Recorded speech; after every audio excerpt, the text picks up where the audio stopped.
La juridiction communautaire a rendu une mauvaise décision en jugeant illégale la mesure prise contre les dignitaires de l'ancien régime.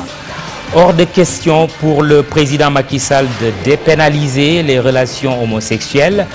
Pas sous son magistère, martèle le chef de l'État qui se prononçait sur le débat soulevé ces derniers temps sur l'homosexualité.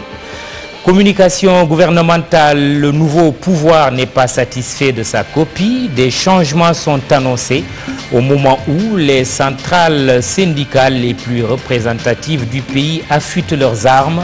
Un grand rassemblement le 1er mai en lieu et place du traditionnel défilé de la fête du travail. Notre invité, le politologue Yoro Dia. Pêche, une pirogue en aluminium en remplacement de la pirogue artisanale en bois. Le nouveau modèle a la réputation d'être insubmersible selon son promoteur. Certains pêcheurs pas du tout convaincus. Évitez en tout cas de prendre la pirogue pour aller à Bercy. Combat de lutte sénégalaise le 8 juin dans la mythique salle de spectacle de la capitale française. Ce soir, après votre série bien sénégalaise Un café avec, l'avant-combat Baboy Bombardier en face à face.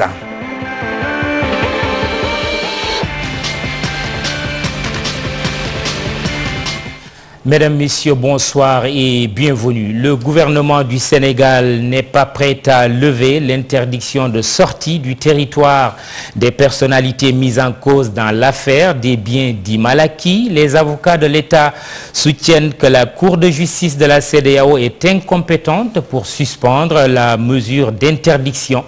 Pour le collectif qui défend les intérêts de l'État dans cette affaire, l'arrêt de la juridiction communautaire n'est pas bon. Les avocats étaient en conférence de presse ce matin à Dakar. Compte rendu, Marie-Christine Mendy, Yaya Diallo. La Cour de justice de la CEDEAO n'a pas de compétence pour ordonner des injonctions à l'État du Sénégal relativement à ses lois et procédures internes. C'est du moins l'avis des avocats de l'État du Sénégal dans le contentieux opposant l'État du Sénégal aux personnalités suivies dans l'enquête des biens mal acquis. La haute cour, quel que soit son caractère auguste, ne peut pas, dans un premier temps, s'interdire d'interpréter nos lois, nos règlements, nos décisions judiciaires et revenir prendre un article de notre code de procédure pénale et l'interpréter. Il ne faut pas oublier non plus qu'avant les procédures, qu'avant la saisine de la Cour de justice de la CEDEAO, le débat était qu'il y avait une interdiction fantôme, qu'il n'y avait aucun acte posé qui justifiait cette interdiction et que la Cour a été saisie puisqu'il y avait, semble-t-il, une interdiction de quitter le territoire sénégalais alors qu'aucun acte n'avait été notifié. Sur ce, le collectif des avocats de l'État réaffirme la décision d'interdiction de sortie du territoire national à certains dignitaires de l'ancien régime. Nous sommes devant des voleurs qui crient aux voleurs. Des gens qui avaient de lourdes responsabilités, qui ont géré les deniers de ce pays. On leur demande de s'expliquer sur la gestion de ce pays. Ils disent qu'ils veulent partir. Partir où? Et pour quelle raison? Mais il faut être raisonnable. Ça, on ne peut pas l'accepter. On ne peut pas l'accepter. On ne peut pas l'accepter. On n'a violé aucun droit. Quand la justice vous demande d'être à sa disposition, vous devez rester en permanence à sa disposition. Interpellé sur l'avancée de l'enquête sur l'enrichissement illicite en cours, motus de bouche cousue. Nous sommes des avocats et nous avons un code de déontologie. Nous ne pouvons pas nous permettre de parler d'affaires en cours.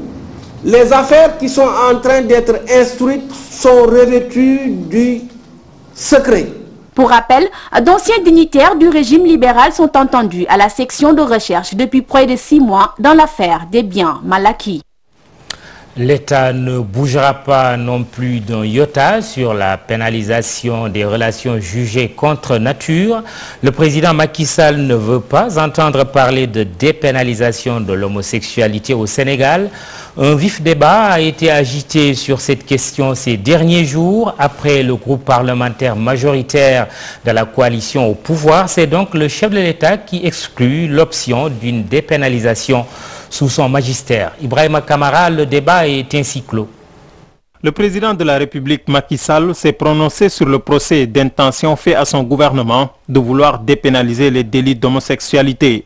L'État n'a jamais envisagé une telle option qu'il exclut totalement sous son magistère, rapporte le communiqué du Conseil des ministres. Le président Sall réitère donc son ancrage dans nos valeurs culturelles de base qui ne peuvent s'accommoder d'une option de dépénalisation de l'homosexualité, selon le texte. Le député Iba Der Thiam avait saisi le président de l'Assemblée nationale, Moustapha Niasse, mardi dernier, lui demandant de saisir l'exécutif aux fins de connaître la position du gouvernement du Sénégal sur la question de la dépénalisation de l'homosexualité, selon l'Observateur. L'ONG Jamra a annoncé la création prochaine d'un observatoire national de veille et de défense des valeurs culturelles et religieuses afin de barrer la route à un éventuel projet de dépénalisation de l'homosexualité au Sénégal. Un gouvernement sénégalais qui fait feu de tout bois, même sur sa communication. Le pouvoir fait son autocritique et revoit sa copie. Un séminaire sur le sujet s'est ouvert ce matin à Dakar. Maître mot, harmoniser, parfaire la communication gouvernementale.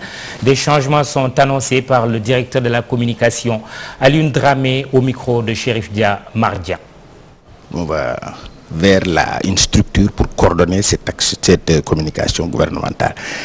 Que la population, que tout ce que fait le gouvernement soit accessible à toute la population du Sénégal, s'il le faut dans les langues de leur terroir. Est-ce à dire qu'il y a jusqu'ici des failles dans cette communication gouvernementale?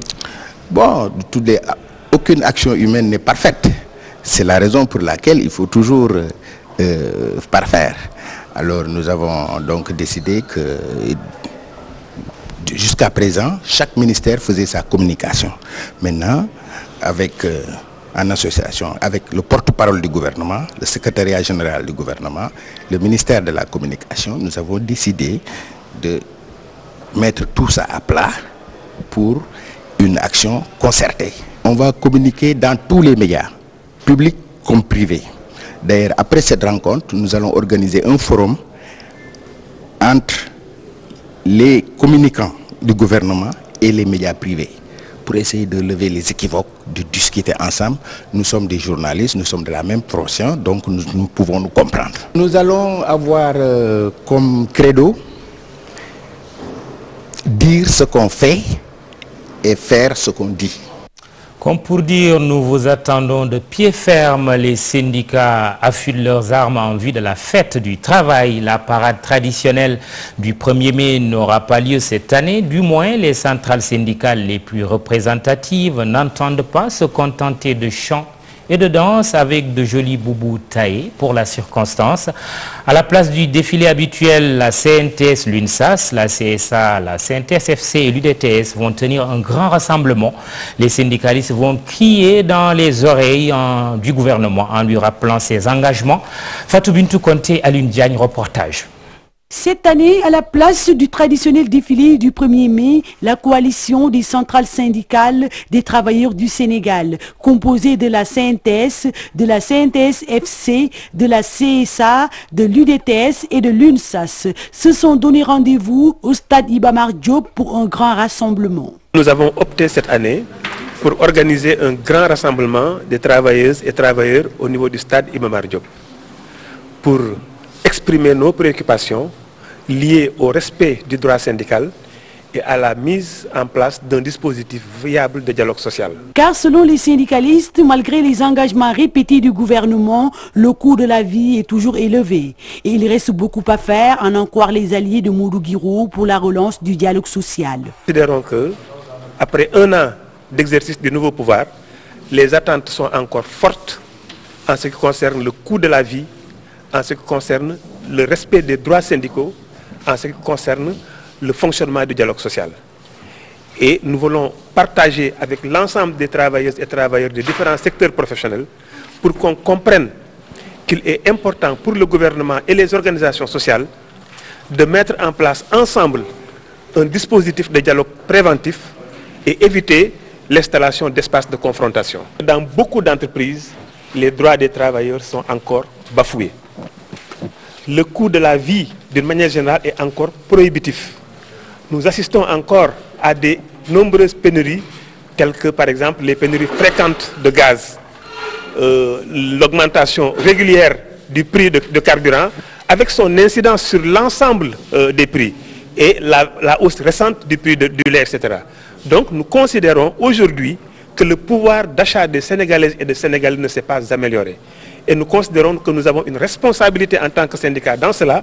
Nous devons alerter, mais en même temps que nous alertons, nous appelons nos camarades à nous mobiliser pour dire que nous sommes prêts à dialoguer, mais si un rapport de force s'impose à nous, nous sommes également prêts à l'assumer. Après une année d'attente pour l'ouverture des négociations, les syndicalistes commencent à perdre patience. On constate par exemple qu'il y a eu la baisse de la fiscalité sur les salaires. Nous sommes encore en train d'évaluer comment l'ensemble des travailleurs l'ont ressenti, bien que d'une manière ou d'une autre, c'est un acquis considérable pour le monde du travail et c'est un acquis de notre lutte également. Nous considérons donc que c'est un pas qui a été fait, mais que d'autres pas restent à faire. Donc le discours de la coalition n'est pas de dire que rien n'a été fait, mais on dit que quelque chose a été fait sans doute, mais le plus important reste encore à faire. Pour cette fête du travail, les centrales syndicales sonnent la mobilisation pour le respect des droits syndicaux et la défense des intérêts matériels et moraux des militants. Je vous regarde les yeux dans les yeux, ma pirogue est insubmersible, moi je n'y crois pas. Extrait d'un dialogue entre le promoteur d'une embarcation en aluminium et certains pêcheurs habitués à leur bonne vieille pirogue artisanale. Le nouveau modèle réputé plus adapté aux mutations de l'environnement marin est par contre bien apprécié par d'autres adeptes de la pêche. Un débat sur l'insubmersibilité d'une embarcation comme du temps du Titanic, à l'image du piroguier et sa pagaie. Nos reporters Fatima Taba et Mardien avec leurs micros et caméras signent ce document. Une pirogue insubmersible et en aluminium plus adaptée à l'environnement marin en pleine mutation que la pirogue en bois, c'est du moins l'avis du promoteur. Elles sont beaucoup plus avantageuses que ses sœurs concurrentes, à savoir celles en bois, parce que vous savez que les pirogues en bois, d'abord sur le plan durée, elles durent 3 à 6 ans, avec un coût d'entretien beaucoup plus élevé, sans compter qu'il y a un problème de sécurité. Elle est en aluminium, mais elle a un éperon. Donc c'est déjà quelque chose qui fait que nous, notre produit sera beaucoup plus accepté, en plus du fait qu'elle est plus sûre, elle dure plus longtemps. Et à l'évidence, 10 ans, 15 ans, vous changez. Notre pirogue dure plus de 35 ans. La pirogue insubmersible en aluminium est sur le marché depuis 2002. Pourtant, elle n'est pas bien connue des Sénégalais. Nous avons vu que les autorités qui sont là, même s'ils ne nous ont pas contactés pour ça, semblent avoir prêté une oreille au changement des pirogues. On s'est dit donc que nous aussi, on va réactiver la chose parce que nous savons que nous avons un meilleur produit. Si certains pêcheurs apprécient cette pirogue, d'autres par contre ne croient pas à son insubmersibilité. Depuis l'Antiquité, on pêche avec des poissons, des pirogues en bois. Bon, donc si on vient nous exposer des pirogues en aluminium, on ne fait que s'en féliciter. Parce qu'il faut dans la vie, il faut rénover. Pour moi, je suis comme bateau yu ma nekkoon rek parce que bateau moo gën a diis yooyu te bateau day tëmb kon yooyu war na mën a tëmb mun na bañ a diig mais ñaan nu ko yàlla par exemple bu accident amoon comme ni ngay téye si booru gaal gi wala nga am foo téye si gaal gi bu dee kooku mënoo ko téye ndax day ritax. Les dimensions de cette pirogue insubmersible varient de 11 à 23 mètres et les coûts pour l'acquisition entre 6 et 16 millions de francs CFA. Même si son promoteur soutient qu'elle est bien appréciée dans la sous-région, certains pêcheurs préfèrent encore leur pirogue en bois. On attend de voir cette pirogue dite insubmersible. Le piratage, un autre sujet de thèse et d'antithèse. Le Bureau sénégalais des droits d'auteur propose l'implication des marchands ambulants dans la vente de CD originaux.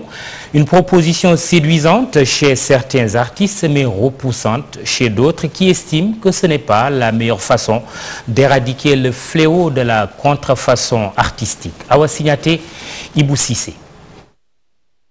Impliquer les marchands ambulants dans la vente des CD originaux. Tel est le souhait du BSDA, Bureau sénégalais des droits d'auteur. Objectif, mieux faire face au piratage. On va aller recruter des marchands ambulants en vertu de la loi de 67. Le gouverneur a été informé, le ministre du Commerce a été informé, pardon, juste une casquette, un t-shirt avec l'accord des producteurs. Et ça, c'est très important. À partir de ce moment-là, nous avons un système de contrôle. Les producteurs de Prince Art se démarquent. Ils affirment que l'ère de l'analogie est révolue. Moi, j'avais essayé avec les marchands ambulants il y a 3 ans pour essayer de les reconvertir pour la vente de produits licites. Mais disons, après un essai de 6 mois, j'ai vu que ce n'était pas possible. On est en 2013 et que l'avenir de la musique ne se repose plus sur la vente de supports comme les CD, les cassettes. Le directeur du BSDA a une bonne volonté, a vraiment le souci de faire développer ce secteur-là. Mais toute cette énergie-là, moi je lui demande de consacrer ça à la redynamisation du secteur dans le numérique, les choses qui sont à la mode. Ces artistes adhèrent à cette proposition. Une bonne initiative, disent-ils. Mais je vois ça très bien parce que depuis un bon bout de temps, il n'y a plus de distributeurs, il y a de CD, il n'y a plus de producteurs. Donc s'ils ont discuté avec les marchands ambulants pour qu'ils distribuent nos CD, je vois que très bonne idée. Je pense que c'est une bonne idée. Déjà, ça permet de diminuer le taux de chômage. Une solution fédératrice pour l'éradication de ce fléau qui est le piratage n'existe pas encore. Pendant ce temps, la pratique du piratage continue. Le BSDA et le monde de la culture perdent un grand auteur. L'écrivain réputé Mbaïgana Kébé est décédé jeudi à Dakar. Il avait 77 ans. Ancien pensionnaire de l'école normale supérieure, cet artiste pluridisciplinaire a à son actif plusieurs dizaines d'œuvres, recueils de poésie, pièces de théâtre et romans. Mbaïgana Kébé a été inhumé hier dans sa ville natale de Thiès, paix à son âme. Un institut supérieur des mines, de la géologie et du pétrole va bientôt ouvrir ses portes au Sénégal. Le comité de pilotage du projet s'est mis au vert pendant 2 jours à Saly, Portudal, pour cogiter sur les orientations de la nouvelle école et son lieu d'implantation. Chérif Dia nous en donne une idée, les images d'Alun Diagne. Un institut supérieur des mines, de la géologie et du pétrole. L'idée était venue du président Macky Sall lors du dernier salon des mines. Ces experts ont 2 jours pour se pencher sur cette directive présidentielle. L'atelier de ce jour devrait permettre de voir la faisabilité, l'opportunité de la création de cette école, les mesures d'accompagnement à avoir, l'accompagnement pédagogique également en moyens matériels et financiers. Donc nous espérons qu'à la suite de cet atelier, pouvoir au moins avoir une orientation générale à proposer aux autorités. Cet institut sera d'un grand apport pour la jeunesse dans un pays qui regorge d'énormes potentialités minières. Nous avons au Sénégal un système éducatif supérieur qui a formé d'excellents cadres pour l'industrie minière, de profils géologues d'exploration, mais également de profils mécaniciens, électromécaniciens et électriciens. Mais entre les deux, ceux-là découvrent des gisements, ceux-là entretiennent les mines et les équipements, mais entre les deux, il y a ceux qui sont les exploitants miniers. C'est ce segment-là qui a fait défaut dans l'offre de formation et que cette école-là a vocation à compléter. Même si des experts choisissent Kédougou pour abriter cet institut, d'autres émettent des réserves, pensant que l'implantation de l'établissement doit être justifiée. C'est une discussion en cours de savoir où est-ce qu'il faut abriter cette école. Est-ce que c'est une école qui doit être abritée dans une région ou bien une école qui serait abritée à travers un système multicampus? Ce sont des réserves qui sont parfaitement compréhensibles. Il faut savoir que l'école n'a pas vocation à avoir tout le corps enseignant en son sein, en ressources propres. Donc, il faut pouvoir développer des synergies avec des sites de formation existantes, pour permettre la mobilité. Or, cela a un coût quand même. Le comité de pilotage a mis en place 2 commissions chargées de réfléchir sur les orientations de l'Institut supérieur des mines, de la géologie et du pétrole, ainsi que la localité qui doit l'abriter. Résultat attendu ce jeudi soir.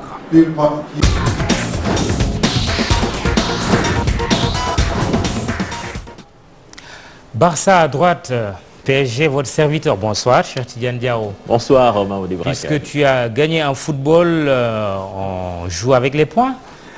Lutte avec frappe pour commencer. Signature du contrat Bombardier Balabé 2. Un avant-goût du combat de Bercy sur TFM ce soir. Heureusement, ce sera deux mastodontes qui vont se rouer de coups. Donc un combat organisé par Badian Productions. Ce sera le 8 juin prochain à Paris-Bercy. Donc le premier face-à-face aura lieu ce soir sur les antennes de la télé Futur Média. Le dernier, ce sera le 5 juin sur les Champs-Élysées. Arbitrage budgétaire 2013, le ministre des Sports exige la transparence dans l'utilisation des fonds. Malik Ndiaye, donc, qui salue également la compréhension du monde sportif, puisque l'expression des besoins s'élevait à 4,5 milliards de francs CFA et l'enveloppe disponible n'était que de 900 millions de francs CFA. Toutefois, les fédérations devront justifier les fonds. Malik Ndiaye a mis également en garde les fédérations qui verront leurs athlètes prendre la poudre d'escampette. Je vous propose de l'écouter. Il appartiendra à chaque fédération de voir l'utilisation optimale de ces ressources. Mais, il faut justifier. Toute fédération qui n'aura pas justifié sera systématiquement, ça vraiment ce ne sont pas les prérogatives du comité olympique, mais les prérogatives de l'État. L'année prochaine, toute fédération qui ne justifie pas ne bénéficiera pas de l'arbitrage budgétaire. Il est souhaitable que nous soyons très vigilants par rapport à nos délégations. Les fédérations ne sont pas des agences d'immigration. Les fédérations ne sont pas des agences d'immigration. Si la tendance qui s'était un peu dessinée continue, dans l'espace Schengen, nous ne pourrons plus participer. Ça, il faut que ça soit clair. Toute fédération qui verra ses sportifs s'évader dans la nature sera suspendue. Voilà, c'est clair. Donc, toute fédération qui verra ses sportifs fondre dans la nature seront suspendus. Mamadou, nous parlons de la signature d'un partenariat entre Dakar Sacré-Cœur et la société immobilière Sabluc pour un an. Un partenariat qui pourrait se pérenniser si les résultats sportifs suivent. La cérémonie s'est déroulée ce matin en présence de notre reporter Chertidiane Diagne Iboussissé. Le Dakar Sacré-Cœur Club et Sabluc Société qui évolue dans le secteur immobilier ont décidé de travailler la main dans la main.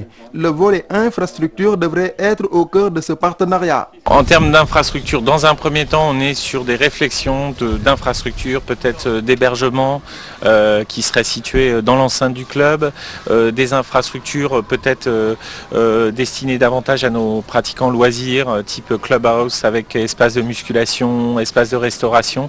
Donc c'est un peu les projets sur lesquels on est en train de réfléchir avec la société Sablux. Néanmoins, le représentant de Sablux envisage de renouveler le contrat si le club fait des résultats. C'est donné dans le contrat une possibilité de le renouveler de manière automatique. Et ça, ce sera en fonction des résultats qu'obtiendront le club. Et nous aussi de leur satisfaction vis-à-vis de notre partenariat. Mais je pense que c'est bien parti en tout cas. Lors de cette signature de partenariat, le DSCA en a profité pour faire la présentation de ses nouvelles recrues, dont 3 Sénégalais et un ressortissant camerounais, avec comme objectif intégrer l'élite. Football, demi-finale de la Ligue européenne des champions, un double duel hispano-germanique. Voilà, à l'affiche Bayern de Munich, Football Club de Barcelone, avec Pep Guardiola qui sera certainement l'absent le plus présent. Et puis le Borussia Dortmund qui va rencontrer le Real Madrid.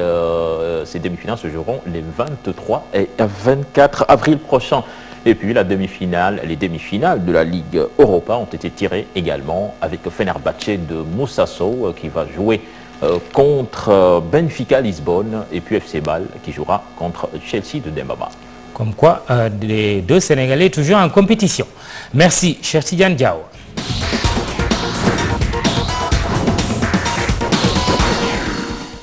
Le taux de donneurs de sang reste faible au Sénégal, 0,2% seulement, loin des 2% recommandés par l'OMS. Le sang est donc un trésor. L'amicale des femmes du Trésor ne pouvait pas rester indifférente au risque de trahir son appellation. Un don de sang pour contribuer à la réduction du déficit. Les femmes du Trésor la main dans une toute autre banque dénommée Banque de sang. Reportage Maïmouna Ndiaye. Sortir des bureaux et loin des dossiers pour donner de ce liquide précieux, L'initiative est de l'amicale des femmes du Trésor. Elle s'active pour sauver des vies. Il s'agit là d'un acte d'une part. maye deret kenn amul fayam ndax dina génne ñu bari ci seen tawat maanaam dina sauver ñu bari ndax tey fii ci Sénégal ñàkkum deret bi fës na fi lool xew-xew yi ni mel nag dina ñaax askan wi ba ñu ko mën daal dem maye ji ko loolee dina tax itam suñu banque de sang bi dootul ñàkkati deret ñun daal loolu moo ñu tax a jóg. Accroissement des réserves de banque de sang. Autorités du Trésor et du Centre national de transfusion sanguine se félicitent de cette activité sociale. Par cet acte, lii daal njëriñ rek laa ci gis ndax dina dalal xel yu bari ndax ay jaboot yu bari ñu ngi fii jaaxle dikkal leen ndax dañu am malade bu ñu mënul a faj li ko waral mooy ñàkkum deret. Maladie. C'est pas tous les jours qu'on organise. du bés wu ne la ñuy maye deret. Un peu de Wolof dans du français. Nous passons à notre invité Yoro Dia. Bonsoir. Bonsoir Mamadou. Vous êtes journaliste, politologue diplômé de Sciences Po Paris. Un séminaire sur la communication gouvernementale. Est-ce pertinent? Oui, c'est pertinent à partir du moment où le gouvernement a fait lui-même le constat que ça ne marche pas. Pour étayer que ça ne marche pas, on peut partir de 2 à 3 constats. Ce qu'on appelait par exemple la médiation pénale, ce que tout le monde a appelé la cacophonie, les sorties des brisseurs qui fait qu'il y a un branle-bas de combat. Oui, une petite sortie. Au début, on communiquait de réunis d'un parti politique, branle-bas de combat au niveau de la République. Et puis, il y a aussi d'autres exemples. Par exemple, tout pour les méfaits, je pense que le truc le plus important, le gouvernement qui est en train de perdre la bataille de l'opinion sur la traque des biens mal acquis. La traque des biens mal acquis, le gouvernement a une très belle cause, mais les gens sont de mauvais avocats. Aujourd'hui, la traque des biens mal acquis... Les avocats ont quand même fait une conférence de presse ce matin en disant, par exemple, que l'interdiction de sortie du territoire qui frappe certains dignitaires de l'ancien régime, cet arrêt de la Cour de justice de la CEDEAO n'est pas bon. Et c'est ça les failles de la com. Au début, 99% des Sénégalais étaient d'accord pour la traque des biens mal acquis. Maintenant, on sent l'évolution de l'opinion. Maintenant, c'est devenu du relativisme communicationnel.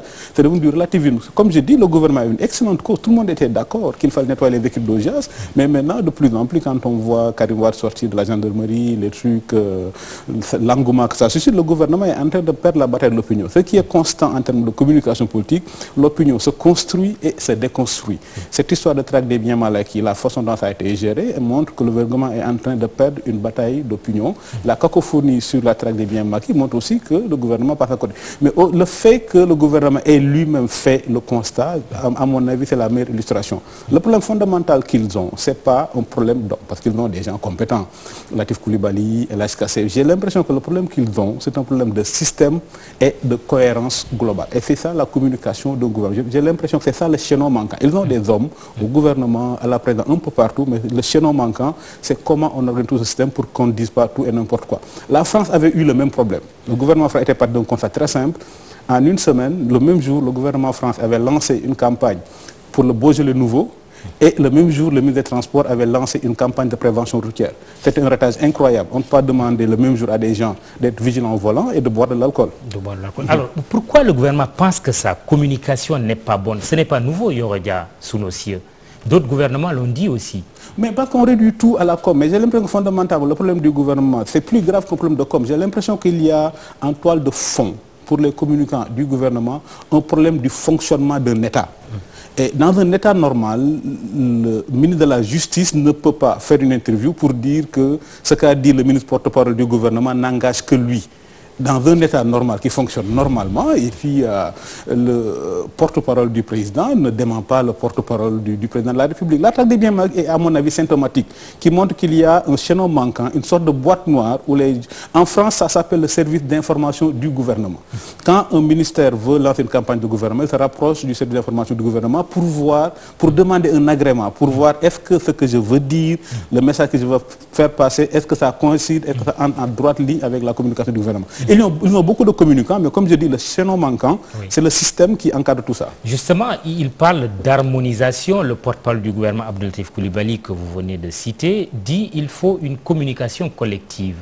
Ça renvoie à quoi pour vous? Mais ça renvoie à ce qu'on appelle une cohérence globale, ça renvoie à comment éviter comment éviter ce qui s'est passé, le drame un peu de la médiation pénale, que sur une affaire que El Hadji Diouf parle, il soit démenti par Abou Abel Thiam, Latif confirme et a été démenti par le ministre de la Justice, jusqu'à ce que le président de la République soit obligé de siffler la fin de la récréation. C'est une sorte de danse de tango, un pas en avant, un pas en arrière. Et c'est pourquoi je dis, c'est pas un problème de séminaire, c'est pas un problème de séminaire, c'est pas un problème d'atelier, c'est un problème de cohérence globale. Pour dire, on crée un système pour voir si l'État doit communiquer, qu'est-ce qu'on doit dire et comment on doit le relayer. L'État a les moyens, l'État a les hommes, mais c'est ça aujourd'hui, à mon avis, le chaînon manquant. Ce qui montre aussi les errements de la com.